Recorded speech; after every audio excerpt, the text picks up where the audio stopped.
Bismillahirrahmanirrahim. Bapak Ibu sekalian yang mudah-mudahan dirahmati Allah Subhanahu wa taala. Bersyukur kepada Allah Subhanahu wa taala pada kesempatan ini. Allah Subhanahu wa taala beri kepada kita kesehatan, beri kepada kita kesempatan sehingga kita dapat memasuki bulan Ramadan tahun ini, dan kita sekarang masuk pada hari yang ke-6 puasa. Mudah-mudahan kita diberi oleh Allah Subhanahu wa taala kemudahan sampai akhir Ramadan dan amal ibadah kita diterima sebagai pemberat kebaikan kita kelak di mizan.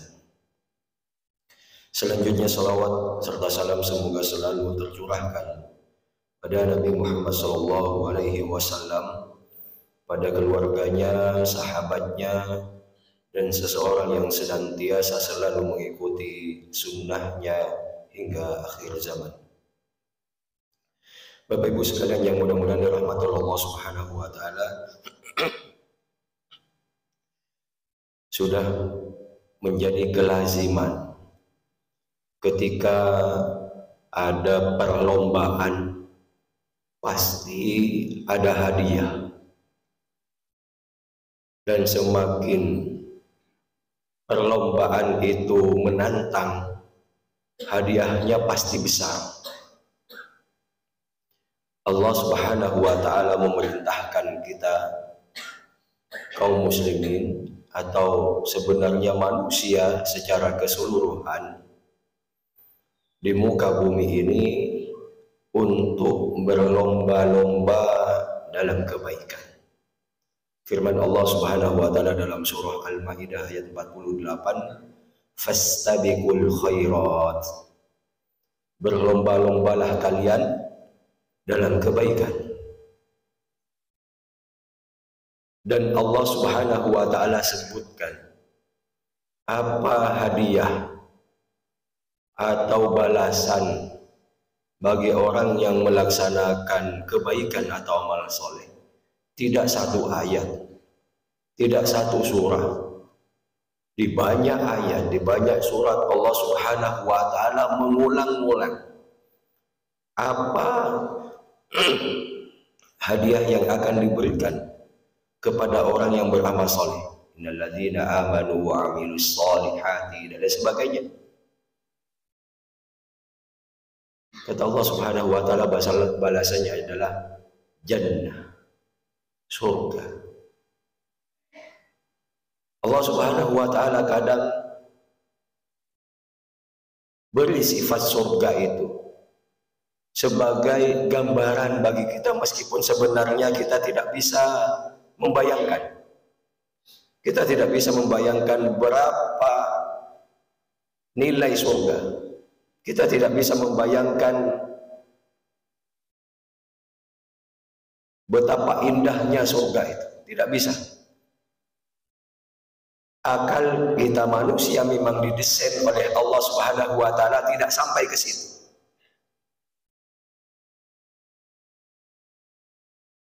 Kalau kita lihat hotel-hotel mewah, CV Marriott dan lain sebagainya, yang nginapnya satu malam mungkin 10 juta, ya, bagi kita itu indah. Tapi jannah Allah Subhanahu wa taala nanti berlipat-lipat lebih indah daripada itu. Disebutkan oleh Allah Subhanahu wa taala yang tidak ada villa sebagus itu sifatnya saat ini, meskipun itu villa termahal di dunia ini. Allah Subhanahu wa taala menyebutkan tajri min tahtihal anhar, surga yang mengalir di bawahnya sungai-sungai. Simbol keindahan, simbol kemewahan. Kita bisa saja datang ke puncak, di sana ada yang bagus, ya, villa Aris Biru, ya, tapi hotelnya enggak terlalu bagus, ya. Memang ketika kita makan pagi atau sarapan itu ditempatkan di atas, bawahnya ada sungai ngalir. Jadi kita yang nginep di sana itu sambil menikmati makan, melihat air ngalir. Tajri min tahtihal anharnya surga. Allah Subhanahu wa taala jelaskan dalam surah Muhammad ada 4 sungai.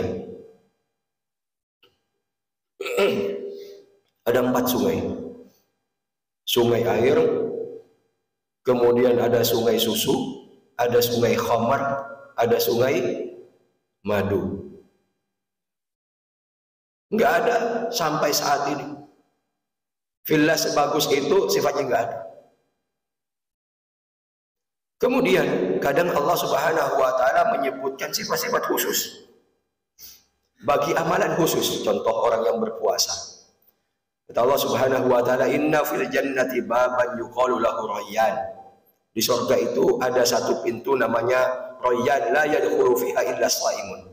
Tidak ada yang bisa memasukinya kecuali orang yang berpuasa. Amalan khusus. Jamaah sekalian yang mudah-mudahan dirahmati Allah Subhanahu wa taala. Ada gambaran lagi hadiah di surga yang ini lebih khusus lagi bagi orang yang mengamalkannya, dan ini hadiah ini juga sebagai representasi daripada keindahan, representasi daripada kemewahan, yang mana kita semuanya berpeluang untuk mendapatkannya, terutama di bulan Ramadan ini. Terutama di bulan Ramadan ini. Suatu ketika Rasulullah Shallallahu Alaihi Wasallam bersabda, hadis yang diriwayatkan oleh Imam Ahmad, Imam At-Tirmidzi, Imam At-Tabrani, disahihkan oleh Syekh Albani dalam Sahih Sunan At-Tirmidzi. Ya. Rasulullah Shallallahu Alaihi Wasallam bersabda, "Inna fil jannati ghurafan tura zuhuruha min butuniha wa butunuha min zuhuriha." Kata Rasulullah Shallallahu Alaihi Wasallam, nanti di surga itu ada sebuah ruangan. Dari saking indahnya ruangan itu, dalamnya nampak dari luarnya, luarnya nampak dari dalamnya. Itu betapa beningnya itu ruangan itu, jernihnya itu ruangan itu. Ya, ini sebenarnya sumber daripada keindahan. Allah Subhanahu wa taala biar kita membayangkan itu mewah sekali ruangan itu. Meskipun sebenarnya bayangan kita tidak sampai, ya. Nanti realnya ketika kita memasuki jannah Allah Subhanahu wa taala. Faqama Arabi, suatu ketika ada Arab Badui berdiri bertanya kepada Rasulullah sallallahu alaihi wasallam, "Liman hiya ya Rasulullah?" Siapa yang punya ruangan itu wahai Rasulullah? Atau bahasa lain, amalan apa yang apabila aku amalkan, aku mendapatkan ruangan itu? Apa kata Rasulullah Sallallahu Alaihi Wasallam? Arab Badui ini namanya Abu Malik Al-Ash'ari, ya, Abu Malik Al-Ash'ari. Kata Rasulullah Sallallahu Alaihi Wasallam, ruangan itu bagi orang yang pertama, liman aqobal galam, siapa yang tutur katanya baik. Ini sebagai cerminan daripada akhlak yang mulia. Kita di bulan Ramadan ini dituntut untuk berakhlak mulia, terutama menjaga lisan kita. Karena Allah Subhanahu wa taala tujuannya memerintahkan kita puasa bukan hanya menahan diri dari hal yang membatalkan puasa, baik makan, minum, berhubungan dan lain sebagainya di siang bulan Ramadan, tapi Allah Subhanahu wa taala tujuannya ingin merubah kita, ya. Dari tutur kata kita, bagaimana ketika kita berkata atau berucap tidak menyakiti orang lain, tidak berdusta, tidak mengadu domba, tidak menurunkan harkat martabat orang lain dan lain sebagainya. Sehingga dapat ancaman dari Rasulullah SAW, "Kam min sha'im laisa lahu min siyamihi illa al-ju' wal 'atas." Berapa banyak orang yang berpuasa itu, Dia tidak mendapatkan apa-apa dari puasanya kecuali hanya lapar dan dahaga saja. Kenapa? Karena dia berpuasa tapi lisannya tidak berpuasa dari hal-hal yang buruk. Dia berpuasa ya, tapi akhlaknya keluar dari nilai-nilai akhlak yang mulia. Makanya ditiadakan ya, pahalanya percuma kata Rasulullah SAW. Ini yang pertama, liman atobal kalam. Yang kedua, ya, iman at'amat ta'am wa at'amat ta'am, mengasih makan. Kita di bulan Ramadan ini dianjurkan untuk memberi makan orang berpuasa atau memberi takjil buka puasa bagi orang yang berpuasa. Dimotivasi oleh Rasulullah, kalau kamu mau memberi makan orang yang berpuasa atau berbuka puasa, ya, maka ya mendapatkan pahala yang sama. Padahal pahala orang yang berpuasa itu sangat banyak sekali. Dari saking banyaknya Allah Subhanahu wa taala merahasiakan. Kullu amal ibni Adam lahu illa saum. Setiap amalannya Bani Adam itu baginya kecuali puasa. Fa innahu li wa ana ajzi bihi.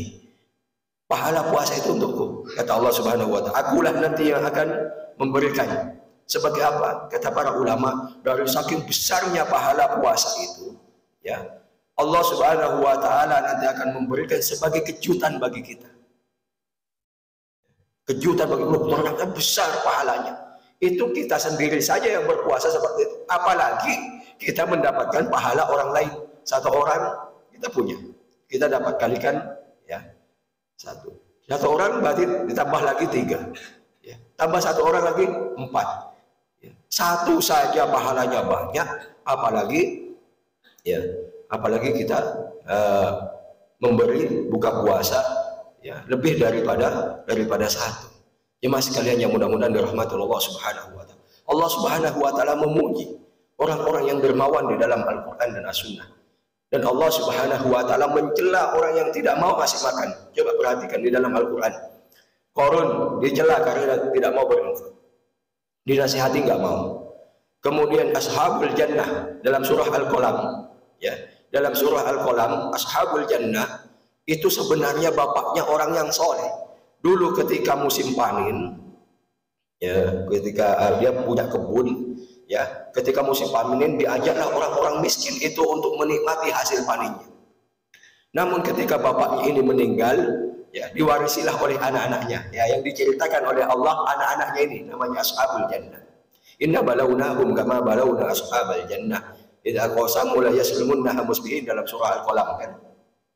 Ya. Anak-anaknya ini bersepakat untuk tahun ini kita nggak usah ngajak orang-orang miskin itu. Kita kan nanti kita bagi, kita saja sudah, nggak usah ngajak orang lain. Ya, orang-orang fakir miskin nggak usah diajak, kita saja. Ya, nanti kan kita bagi hasil panennya ini. Ya, sudah ditaksir. Ya, hasil panennya ini nanti dapat sekian, ketika dibagi beserta saudara-saudaranya dapat sekian, sudah ada di benaknya dan dia sudah senang. Besok mau panen. Malam harinya Allah Subhanahu wa taala bakar kebunnya. Ya, Allah Subhanahu wa taala bakar kebunnya sehingga paginya tidak jadi panen. Jemaah sekalian yang mudah-mudahan dirahmati Allah Subhanahu wa taala, tidak mau ngasih makan orang miskin. Coba lagi, kalau kita baca surah Al-Kahfi, terutama kisahnya Nabi Musa dengan Nabi Khidir, kita fokuskan pada kesalahan Nabi Musa. Padahal secara syariat Nabi Musa tidak salah, karena tidak tahu. Ya, Khidir karena tahu, dikasih tahu oleh Allah Subhanahu wa taala. Tapi saya tidak membahas tentang ini. Saya membahas tentang ahlu qaryah yang diceritakan di pertemuan terakhir. Yang sebentar lagi Nabi Musa dengan Nabi Khidir akan berpisah. Apa kata Allah Subhanahu wa taala? Fantalaqa hatta idza ataya ahla qaryatin istat'amaha ahlaha. Dua orang soleh, ya, dua orang terhebat waktu itu. Dua orang paling mulia waktu itu melewati satu kampung, minta makanan, tidak ada satupun yang mau menjamu. Bahkan Allah Subhanahu wa taala menyebutkan kata ahla itu 2 kali. Apa penjelasan para ulama? Kenapa Allah Subhanahu wa taala menyebutkan 2 kali? Apakah ini bukan pemborosan kata? Kata para ulama, yang didatangi oleh Nabi Musa dan Nabi Khidir bukan 1-2 orang. merata satu kampung itu dan tidak ada yang mau ngasih makan. Ya, saya nggak yakin kalau itu di Balikpapan, ya. Tapi ini nggak mau ngasih makan, didatangi semuanya nggak ada yang mau ngasih makan. Ya. Sampai ketemu dinding yang mau roboh, kemudian dibetulin oleh Nabi Khidir. Kata Nabi Musa, ya seandainya kamu mau, kamu berhak untuk meminta upah, karena saking laparnya sudah pada saat itu tidak ada yang mau ngasih makan. Di syariat kita diperintahkan untuk mengasih makan tamu, bahkan ini sebagai ukuran daripada keimanan. Man kana yu'minu billahi wal yaumil akhir falyukrim dhaifa. Dan di banyak ayat atau di Al-Qur'an Allah Subhanahu wa taala memuji orang yang mengasih makan. Jemaah sekalian yang mudah-mudahan dirahmati Allah Subhanahu wa taala, ya mudah-mudahan kita bisa maksimalkan ya di bulan Ramadan ini. Kemudian yang ketiga, wa adama siyam, orang yang senantiasa puasa. Ini kita melatih di puasa yang wajib, ini kita melatih supaya nanti juga kita di luar Ramadan bisa berpuasa sunnah. Ya, jangan sampai di bulan Ramadan kita tidak puasa, karena balasannya besar dari Allah Subhanahu wa taala. Jasanya, ekopnya ya atau hukumannya nanti besar, berat dari Allah Subhanahu wa taala. Jangan sampai kita tidak puasa. Kemudian yang terakhir, wa shalla bil laili wan nasu niyam. Salat malam ketika orang ya sedang tidur, ini sebenarnya ibarat daripada qiyamul lail. Kita sudah melakukan salat tarawih ya. Yang kata Rasulullah sallallahu alaihi wasallam, man qama ma'al imami hatta yansarif kutiba lahu qiyamul lailah. Barang siapa yang salat bersama imam sampai bubar, sampai selesai, kutiba lahu qiyamul lailah, dicatat baginya sholat semalam suntuk. Padahal kita pulang ngopi, makan, ngobrol dan sebagainya, tapi pahalanya sudah dicatat oleh Allah Subhanahu wa taala ya, qiyamul lailah. Apalagi sholatnya semalam suntuk ya. Apalagi sholatnya semalam suntuk kayak di Masjidil Haram misalnya, kalau 10 hari terakhir ya itu berkali-kali sholatnya, nggak tahu berapa rakaat itu, sudah 36 rakaat ya mungkin. Ya mas sekalian yang mudah-mudahan dirahmati Allah Subhanahu wa taala ya, mudah-mudahan ini bisa kita maksimalkan. Kalau toh kita ingin menambah setelah ikut tarawih witir sama imam ya, tarawih plus witir sama imam ya, boleh kita menambahnya tapi tidak melakukan witir lagi, karena kata Rasulullah sallallahu alaihi wasallam, la witrani fi lailah, tidak ada 2 witir dalam satu malam. Kita hanya sholat 2 rakaat sampai menjelang sahur. Demikian jemaah sekalian yang mudah-mudahan dirahmati Allah Subhanahu wa taala, 4 hal ini bisa kita maksimalkan di bulan Ramadan ya, dan supaya harapan kita nanti mendapatkan hadiah dari Allah Subhanahu wa taala, ruangan yang sangat mewah di surga. Mudah-mudahan Allah Subhanahu wa taala memudahkan kita untuk mengamalkan 4 hal ini sehingga kita nanti mendapatkan ruangan yang sangat indah, yang sangat mewah ini di jannah Allah Subhanahu wa taala. Marilah kita tutup dengan bacaan kafaratul majlis. Subhanakallahumma wa bihamdika asyhadu an la ilaha illa anta astaghfiruka wa atubu ilaik. Assalamualaikum warahmatullahi wabarakatuh.